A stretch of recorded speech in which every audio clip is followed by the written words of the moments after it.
What's going on, everybody? Welcome back to the channel. Today we are reviewing The Devil's Hand, written by Jack Carr. Let's get to it.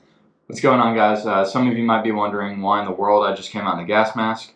That's because The Devil's Hand, written by Jack Carr, is a wonderful thriller focused on biological warfare. So that will explain that. Sorry for the cheesiness, but I have the gas mask, so I might as well use it, right? We'll get to more of that later, but right now, let's talk about the author.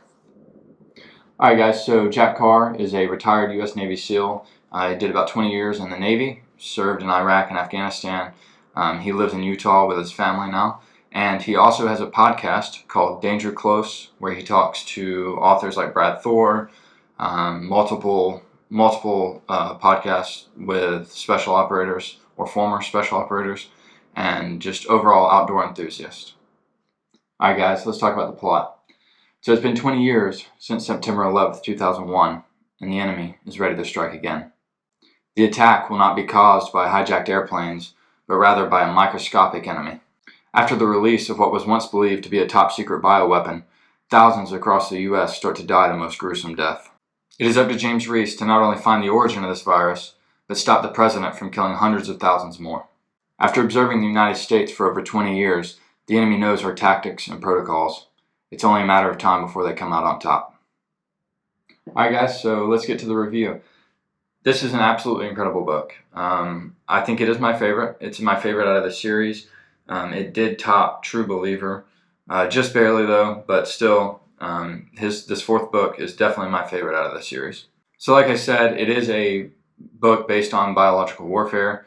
Not saying that COVID-19 is biological warfare, but that's what one would think of right now, obviously, in the world that we're living in. You can have your own thoughts on, how you feel about COVID, but it is undeniable about the reactions of COVID and how we have just completely shut down, for good or bad, you make the decision. But he captures that mentality into this book about this biological weapon that is in his book. He puts that same kind of lockdown mentality. There's riots. People don't know if they should be afraid or not. Is it a big deal? There's some people saying it's not a big deal. There's some people losing their minds over it. So he really used, his own experience and put it into the book, and I think it's incredible. Now, with that being said about COVID-19, he actually started this book. He didn't finish it, but he started the book before COVID-19 was really, the huge thing that it turned out to be, right? So, because most thriller authors have a book on biological warfare, right? So this just happened to be his, and it just happened to come out at, honestly, an incredible time for him, because he got to use those experiences, like I said, that he saw on the streets or saw on the news. He got to put that in the book. And so, believe it or not, he actually started this book before anything with the virus ever happened. This was also one of my favorite books because of the ingenious way to think about the war on terror.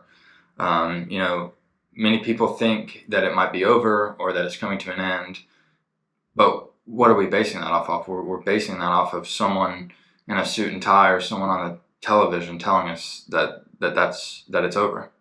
That is so far from the truth, and I love the way that Jack Carr writes, and readers can understand that, the next big campaign in the war on terror could just be one accident away. I read this book on my way out to Hawaii for Christmas. I read it on the flight, and then pretty much finished it in a matter of days.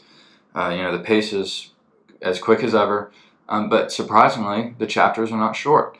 The chapters are about a normal length that you would find in any other book, and so that's different. Yeah. There's also no redactions really whatsoever in this book. So if you're one of those people that hates the books because there's redactions, and then you're for some reason watching these videos, you don't have to worry about redactions, man. There's none. So feel free. You can read every single word. So that's great. One of the things that I look forward to the most in these books is some ingenious ways to kill some terrorists, and James Reece delivers in these books. He is, trying to stop the spread of this virus, trying to find the origin of the virus, and along the way he gets to kill some terrorists in some pretty incredible ways. So once again, that is always incredible. Jack Carr continues to write in a way that will keep you hooked the whole way through and finishing the book in a matter of days. In the end, this is such a great book, and it really couldn't have come out at a more perfect time. So be sure to check it out. The show is going to be airing in April of this year, and his new book, In the Blood, is coming out May 31st of 2022. So be sure to check those out. And it has been confirmed that he's writing a 6th book. So it seems like the series is going to keep going, and I'm here for it. So hope you guys enjoyed the video, and check the books out in the show. And yeah, we'll see you later.